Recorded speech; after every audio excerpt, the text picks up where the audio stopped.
Return with me now to our discussion of the Taoist principle of Wu Wei and the idea of the 10,000 things.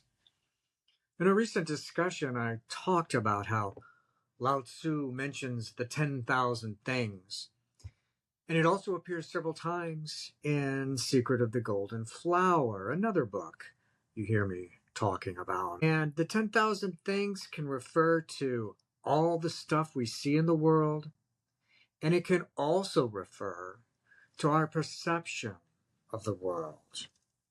It can also be a reference to the stream of associations, the reel of impressions that runs in our minds, simultaneously informing and misinforming us about what's really going on. So here's the passage from Lao Tzu, which is chapter 42 of Tao Te Ching. And this is from the 1998 translation by Eich Shimonisa, which is one that I like.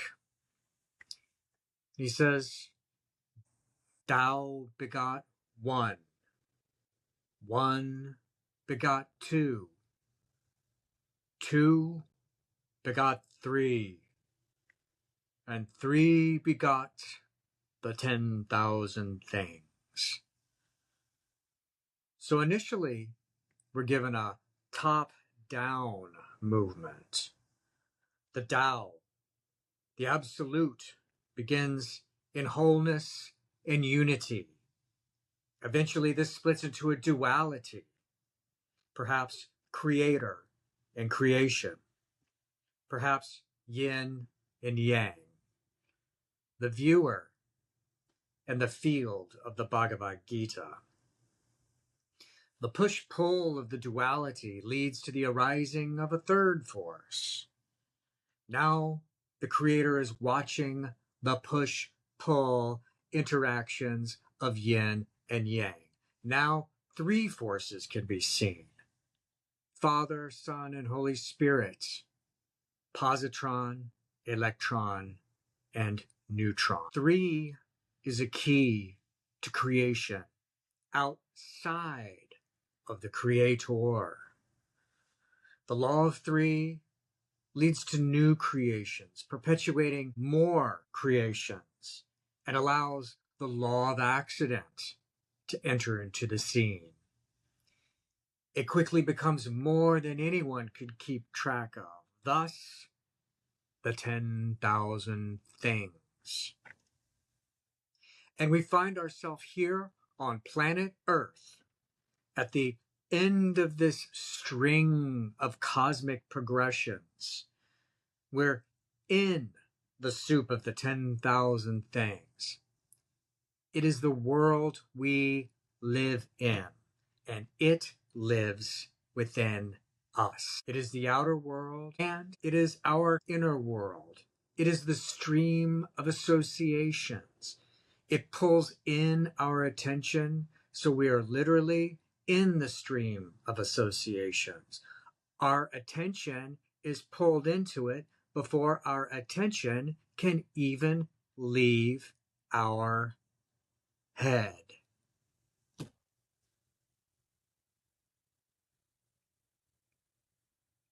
And so now you see the problem. Now you see how desperate it is. Now you see the terror of the situation. That is why everything is confused and fitful, why the world for us is Maya, the Druge, the serpent of Apep. It is why we cannot see reality clearly, and why the idea of objective, impartial thought is only an ideal. Why it is something way, way beyond us, and why God, the Absolute, is so many times removed that we just as well consider ourselves cut off from it. So this is literally the situation in the world. No one knows what is really going on. It's why you never want to say something like, I know what really happened on January 6th. Because even if the powers that be wanted to tell you the truth, they themselves can't see it. They themselves do not know because they are looking through the same filter of the stream of associations and the 10,000 things, the same filter of Maya that you are. So, anything involving the media or history is literally a case of the blind leading the blind. That doesn't mean that you should shut yourself off from the world. It just means that you must try not to take everything literally. Don't fully believe, but also don't fully disbelieve. And never take a position on any issue that doesn't directly affect you or that you have not an imperative need to take a position on.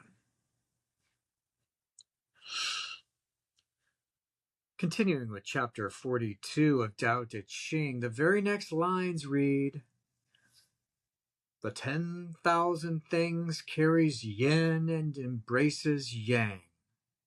Yin and yang begot their individual unity.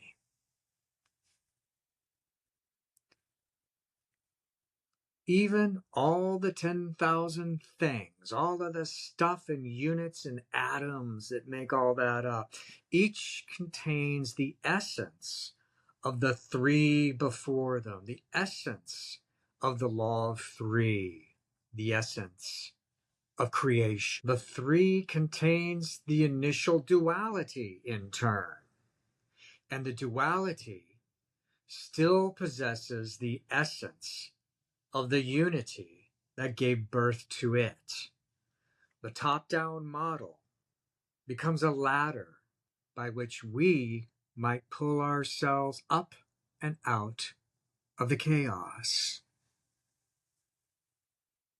So you see, there's a thread of continuity that runs from God the Absolute through creation and the cosmoses and reaches us here on planet Earth.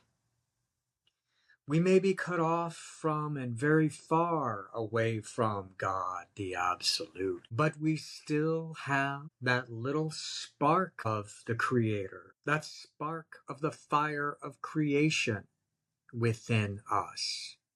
And with that thread, we might be able to one day find our way back home. The way back involves a turning of attention inward, because outwardly attention is always through the filter of Maya, the Druge. And when we turn inwardly, we begin with understanding the three centers or stories, or what the Taoist alchemists call the Dantian. The name doesn't matter so much as you understand their functions, and that each is a gateway for certain kinds of energy. The lower story is the moving, instinctive, and sexual center. The middle is the emotional center, feeling, clustered around the solar plexus. And at the top, of course, is the intellectual, what we like to call the mind. I tend to shy away from calling it the mind because we ascribe so much more to the word mind than just the intellectual functions, which are largely all tied up in the stream of associations, tied up in the 10,000 things. Doesn't mean you should avoid it and shut it out. It just means don't take it so seriously. Now, you could call these chakras, and you could even say, wait, but isn't there 7 chakras? Then someone else will chime in and say, only the uninitiated will say there's 7. Really, there's 300 points on the human body, each of them an energy gateway. And then even someone else will say there are more. All these things may be true, but do you see the direction that we're going in? We're going back in the direction of the 10,000 things, which is back to confusion. The attention gets pulled back out into the chaos and dissipates, and you're left attached to whatever. But if we can stay with that order, keep that attention focused inwardly, eventually we may see, feel, and sense the movement of 2 higher currents, a movement upwards and a movement down, a calling that is above and beyond, and a gravitational force that is below, pulling us downward. The lunar yin rises upward from darkness, while the solar yang generative energy rains down on us from above, from the Father. If we can keep our attention here, we're just one step away from wholeness. We're one step away from a sort of alignment with the Absolute.